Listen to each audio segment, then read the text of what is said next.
Hey there, welcome to my channel. My name is Marley and I make bookish videos over here. Today I'm going to be doing a little themed reading vlog for you where I'm going to be reading the top rated books on my TBR on Goodreads. So this is something a lot of people do, reading the best rated books on my Goodreads, and I'm just gonna join on the trend, and it's a good way for me to get through a couple really highly rated books that I just haven't got to yet. So I'm gonna pull up my Goodreads here and look at my to be read books that I've added, and I'll get a little screen record going. So I have ordered it by rating, so the top ones are showing first. This is the tricky thing, where the first couple of books are books that are not even out yet. So, Reminders of Him by Colleen Hoover, I don't believe is out yet. I think it comes out this month. Bloodmarked by Tracy Dion, again, not out yet. And Book Lovers by Emily Henry, also not out yet. Then we come to A Court of Mist and Fury by Miss Maas. So as you may know, I did read ACOTAR last year, so that means I can read this book even though it is a sequel.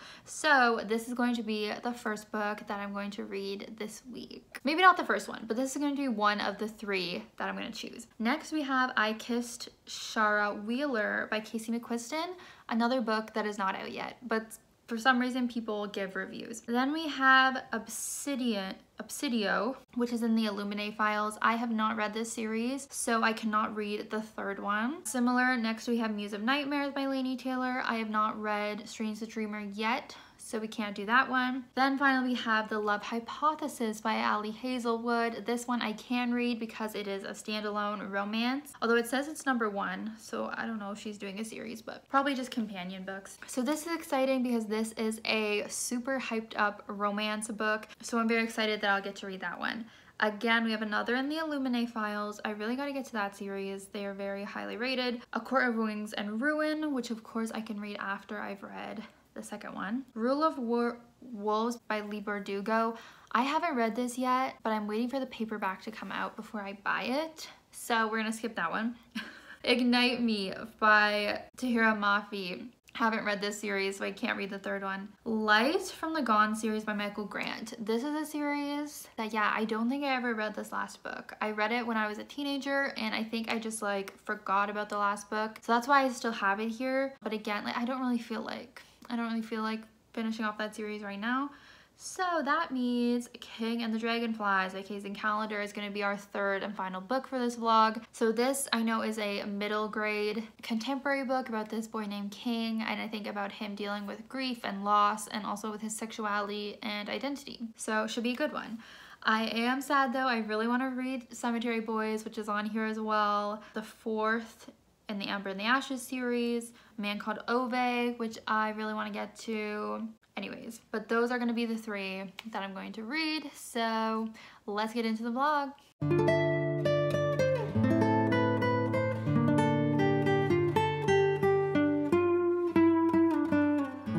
The main character is Canadian, and I love that.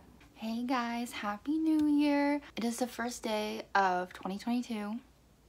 And I have been reading The Love Hypothesis. I'm like halfway through and I love it. I actually am loving it so much. I don't think I said the plot of this yet, but it is about this girl named Olive. Such a weird name, like I never met someone named Olive, but I think the main girl in Den Honeymooners is also named Olive. I don't know why these romance books like choose that name, but anyway, her name's Olive. She is a PhD student. She is focusing on pancreatic cancer.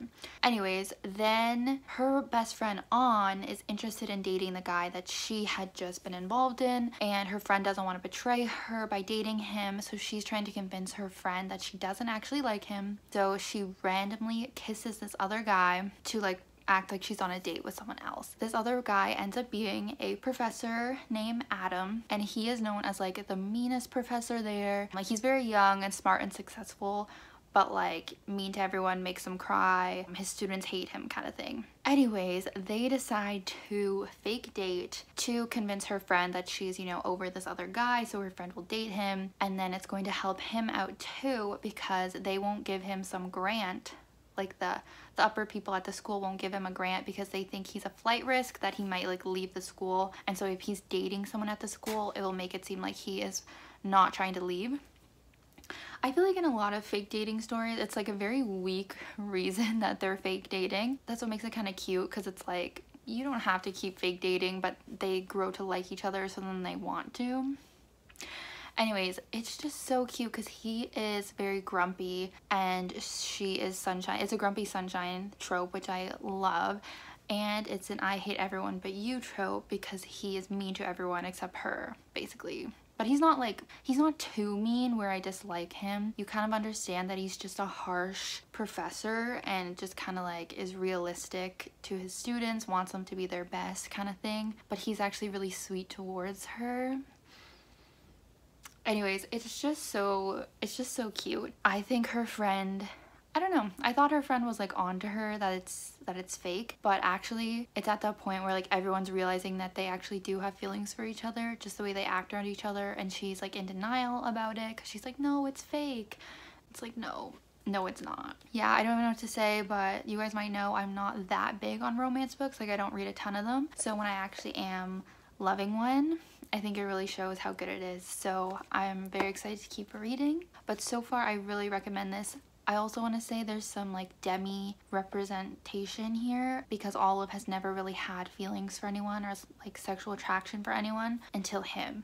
So I'm pretty sure she's demisexual. Also, as I said, she's also Canadian, which is kind of cool. She's from Toronto, which is where I live. And at first I thought the voice, it's very tricky. Like, is it going to be cringy or is it going to be fun? And I've realized it actually is fun. Like, it's not cringy, in my opinion. Like, I think it's closer to being like charming, fun, quirky than it is cringy. So that's always good.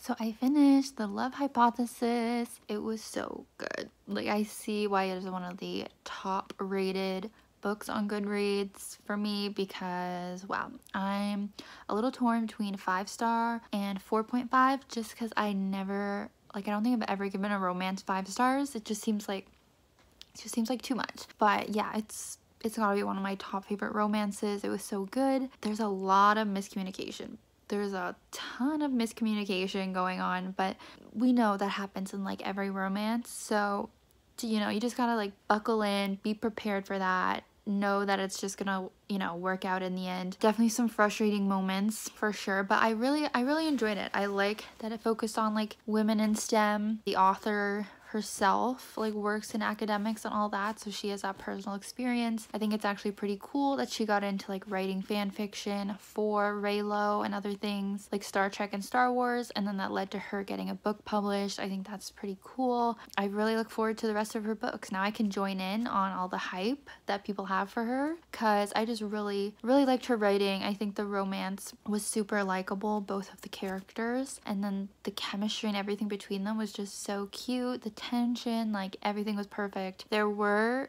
some spicy scenes, which are normally not my favorite part, but like there wasn't too much. Like, it was pretty much just like 2 scenes. There was a little bit of weirdness to it. There's like a couple things where I'm like, oh, that's a little weird, but other than that I liked it. So very excited about that. It's January 1st, I've already read 1 book, so that's great. Now I don't know if I'm gonna hop into A Court of Mist and Fury or King and the Dragonflies.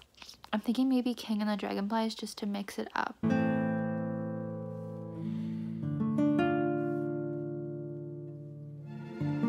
Hey guys, so I have been reading King and the Dragonflies by Kacen Callender. I'm about halfway now. Definitely more of a depressing read. Not super depressing, but like, I don't know. It's not really as like addicting as The Love Hypothesis was, where I just wanted to keep reading, but it is shorter, so that's good. But as I said, it's a middle grade book following this boy named King. I don't think they said his exact age, but he's like a middle schooler, I guess. And his brother recently died, Khalid. He's really just grieving, dealing with his brother's death. It's not an easy process for him, so it's always really sad when he's like, you know, talking about that, because it's like his main like focus in the book is how he's like always thinking about his brother and very upset about it, obviously. Then we see like some of his friends at school, and there's a boy that he used to be friends with. His name's Sandy, and he stopped being friends with him because Sandy told him that he was gay And then Khalid had said that he should stop hanging out with him because he's gay, or else everyone is gonna think he's also gay. So he's conflicted because he wants to honor his brother who has passed away and listen to him about not hanging out with the gay kid, but like that's his friend, and he is feeling bad that he's no longer speaking with him. And I'm also wondering if King himself is gonna end up being gay as well. So yeah, some heavy topics here, pretty serious topics for a middle grade book, like death and grieving, and then like sexuality, but it's pretty good. It's just like kind of sad, and you know, it's kind of like a typical coming of age story. But yeah, other than that, I just kind of cleaned today. It's one of my last days off for the Christmas holidays. Started putting Christmas decorations away and stuff like that. Good morning. I finished King and the Dragonflies last night. I stayed up to like 2 a.m. to finish it. It was a really, really beautiful book. Stunning. I don't really know that much more to say because I feel like I sort of already talked about the themes that are included, and you can kind of like imagine where the story goes and everything. But I think it was really cool to read about all these valuable topics in a middle grade book. Like I kind of already said about loss of a loved one, homophobia, sexism, racism. It was a very like diverse book, like a lot of different topics were included. If anything, I feel like it could have been a bit longer and fleshed out a little bit more, but I think it was so short because it was for like younger children, like around 12 or whatever. So I see why, but I definitely could have used like a few more chapters or something, like just to flesh it out a little bit more. But I'm giving it 4 stars. I don't know if I said. It really reminded me of Aristotle and Dante, Discover the Secrets of the Universe, just because it deals with similar themes of like a young boy, a young not white boy dealing with like their identity in the world and their sexuality, and actually both of them are dealing with like the loss of their brother. So there's a lot of parallels between the two. So I would say if you liked Aristotle and Dante, you might like this one, or vice versa. Yeah, I really appreciate reading contemporaries that actually have like deeper meanings and topics in them. I don't really think I can read like kind of more basic YA contemporaries. I need them to be a little bit more deep and maybe be from like point of views that I cannot relate to and topics that I would like to know more about, kind of thing, you know, like not just like a basic like John Green-esque contemporary book, you know what I mean? So once again, I see why this was highly rated on Goodreads, and I agree with the ratings and everything. Now all we have left is what you've been waiting for, maybe A Court of Mist and Fury, which if you don't know is the second book in the series, and it is about fairies and romance. And we're following Feyre, who was a normal human girl, and she gets dragged into the fairy world. Vlogging a sequel might be tricky because I really don't want to spoil people who haven't read the first one. So we'll see how that goes. I'll try and be as vague as possible, but like for people who know, they can hopefully understand.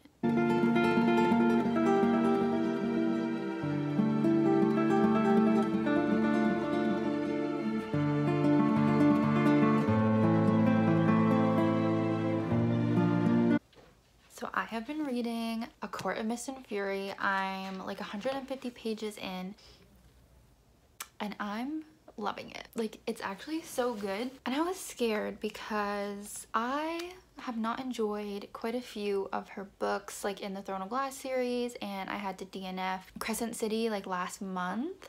So even though I loved ACOTAR, I was still scared going into this one, but it's still so good. Like, I don't get how she can write some books that are so hard for me to get through and then write like amazing ones in this series. I'm thinking it's something to do with the narration, because these books are like in first person and we're only in Feyre's head, whereas in the other books I think they're like third person and we have a bunch of different character point of views. So that might be one of the reasons that this is so much better. I don't know, but yeah, it's so fun and it's just so good. So as for the plot, as I said before, it's a little hard to talk about as a sequel, but I definitely now hate the person that like everyone hates in this series. And the first one I didn't, but yeah, he's evil. It's kind of like an abusive relationship with like Feyre and that person, and then I'm loving the person that everyone loves in this series, who again I will not say the names. but if you know, you know. He's great, and the relationship with him and Farah is going really well. It's still kind of like a slow burn thing. They're bonding a lot in this, and it's still reminding me of Damon and Elena from Vampire Diaries, which is my OTP, so that is a good sign. And we're seeing more about like Farah and why she is gonna be, you know, ultimately like the most special character ever as a result of things that happened in the first book. So I'm very intrigued. We're learning more about the world now, not in an overwhelming way, which is nice. We're just kind of seeing like a different part of the world, and we're getting some more characters that I've definitely heard of or like seen online, so we're getting introduced to some of them. So I hope this continues to go well. I'm still scared that she's gonna start to like do what she's done in Throne of Glass, where she creates too many characters and the world gets too confusing and stuff like that, but for now it's going really well. Hey guys, it is January 4th, the first day back to work, so my reading role unfortunately does have to end. I have not finished another book yet, but I want to show you this Christmas gift that I got from my friend Micheline. She's probably not watching, but she got me the hashtag book talk journal. So it's a reading journal. I obviously see a lot of reading journal content online, but I've never gotten one myself, and I was wanting to, and then she got me this, so it's perfect. It's one of those ones that's like a template, so I don't have to like do anything myself. So I thought I would share it with you. This is like the first part, which is like the library. So you color in each book that you complete. So I just have the Love Hypothesis in there so far. I'm gonna add King of the Dragonflies right now. And then there's like the individual page for each. So you can print off the book cover, which I'm gonna have to figure that out, like set up my printer again or something. And then you can fill out like all these questions and stuff here and your rating and everything. I don't know what this part at the bottom is for plot rating. I don't really know how you're supposed to use that. Anyways, so let's do King of the Dragonflies.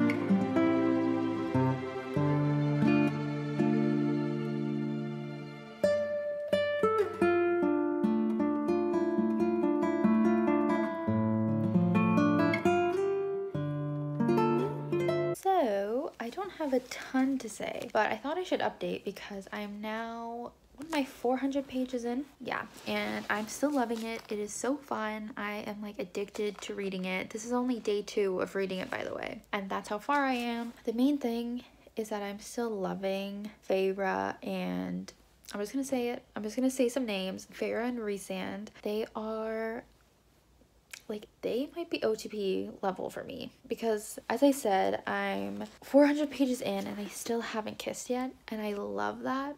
I love that for me. I love slow burn romances, which normally take place in fantasy books because there's so much other stuff going on in fantasy that it gets like really dragged out, and I love that. I know that they are gonna get together because everyone talks about the chapter, like the best chapter, which is like where they have sex, and I looked up what chapter it is, and I know it's 55, and I'm on chapter 42, so I'm getting close. I'm getting there, but like, oh, just like the build up, the banter, the tension, like they're building such a beautiful like trusting relationship and friendship, but then they also have that like banter, and they like kind of hate each other sometimes, but it's like very flirty. Like, am I describing Damon and Elena? Like, yeah, it's been a while since I felt this, because, I don't know, it's not the same as reading a romance book, because you're just getting so much romance in those, and you, like, know what's gonna happen. Like, it's just a template. Like, they're gonna get together, there's gonna be drama, but they're gonna end up together. But in a fantasy, it's just a lot more interesting. And I also like the plot. Like, aside from the romance, I do like the plot as well. It's like a little bit similar to Throne of Glass, not gonna lie, because it's like about them trying to stop this evil person from being brought back to life kind of thing, and that's like the same villain story as Throne of Glass.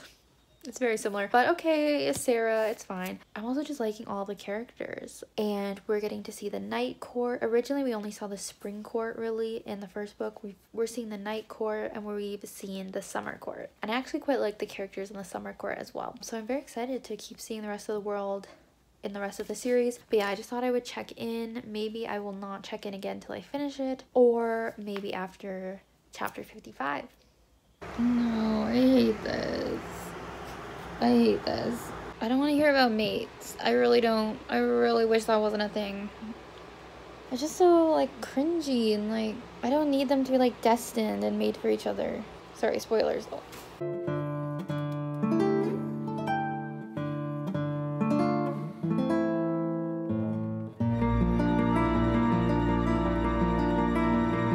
So I have finished the book and I have some thoughts.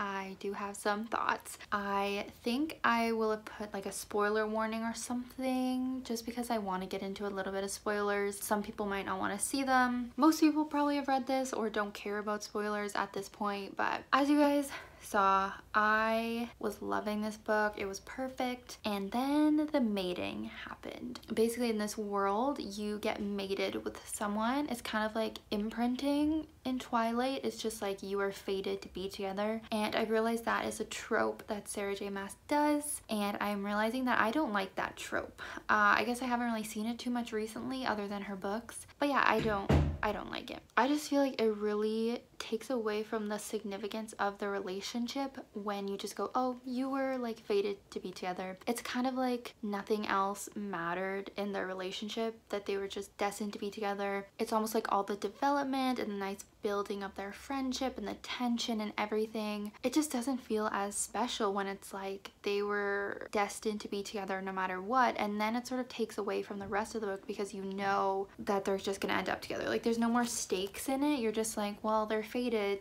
like they're just gonna be together. It just makes it a lot more boring to me, and I just really didn't like that, and it really affected the rest of my enjoyment of the book from that point on, unfortunately. And then, and this is something I've seen people talk about online, it just says the word mate like so much after that, and I just find it so cringy. Then I won't spoil who it is, but then there's another mate relationship that comes out of nowhere again. It's just so boring to me. It's like, okay, then we know they're gonna be together. That's not fun. And then, yeah, so I just found like once Reese and Farrah got together, it just, what I liked about it kind of went away a little bit, but that is kind of common for me. It kind of tracks because normally, like this is a common thing for me, that I like the buildup of a couple and then I don't like when they're actually together. So that kind of is on me. The mating thing, no. Like I can't get past that. So we have some like twists and action at the end, as most books do. I'll admit it did lose me a little bit there as well with the plot and what was going on with the villain and stuff. I wasn't 100% following what was going on, but it was kind of interesting. There was a lot of chaos going on with all of our characters there, and it left off on a cliffhanger with a kind of interesting thing going on. Obviously upsetting as well. Maybe I'll remove the spoiler thing now because I'm done with that. But yeah, it ended on a pretty good note with a cliffhanger. I'm definitely interested in reading the next book. I'm just worried because of the mating thing. I think all the romances are going to be a lot more boring to me if I just know that they are mated. And another thing I want to mention about the mating, put the spoiler thing back on. Another thing I want to mention about the mating that I really didn't like was the heteronormativity. How do I say that? Heteronormativity of it. Like they just talk like it's male and females that mate. Then, oh my gosh, I thought it was so weird that the way to like confirm the mating, or the way for the woman to show that she accepts the man's mating is for her to cook him a meal. I feel like that is a little sexist. I feel like that is very much like supporting like gender roles and things. Like I was just like, what? That is so gross to me. And then it's like a thing where like once you're newly mated, the men tend to get very like emotional and like kind of unstable and like protective and like obsessive, and I'm like, ew, like can we not promote like toxic masculinity too? Like I found out why I have seen that these books get hate for like being sexist and other things like that. So that's another thing I want to say. Given all of that, I think I'm still giving this 5 stars. Like, am I a hypocrite or am I a hypocrite? But I just wanted to note my little like critiques that I had. But I am going to give this book 5 stars with an asterisk of like, but I had these kind of issues with it.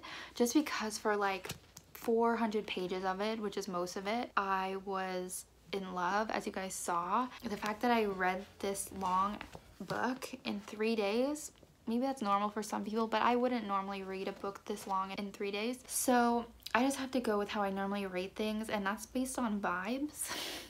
And this was just giving me like a vibe of 5 stars. Like I couldn't put it down. I was addicted. I loved the romance for those first 400 and something pages. So I'm just gonna go based on that. But definitely note those things that I said. So again, I see why this is so highly rated. I went on Goodreads and saw like everyone I have on there has like given it 5 stars or 4. It's a talent that she has with her writing, but so I'm gonna close off this vlog. I'm really happy with it. I really loved all 3 of these books. We had a 5-star, a 4.5, and a 4-star. So really great books, really great way to start off the year. What a great idea that I had to start off my year like this. And it's only the 5th day of the year and I already read 3 books. Like that's crazy. That's really impressive. So feel free to let me know your thoughts down below. These books are all pretty popular, so maybe you read one of them. Let me know your opinion or anything else that you want to say. Like the video if you liked it, and subscribe if you have not already. I'm going to be uploading weekly videos throughout the year. Until next time, bye.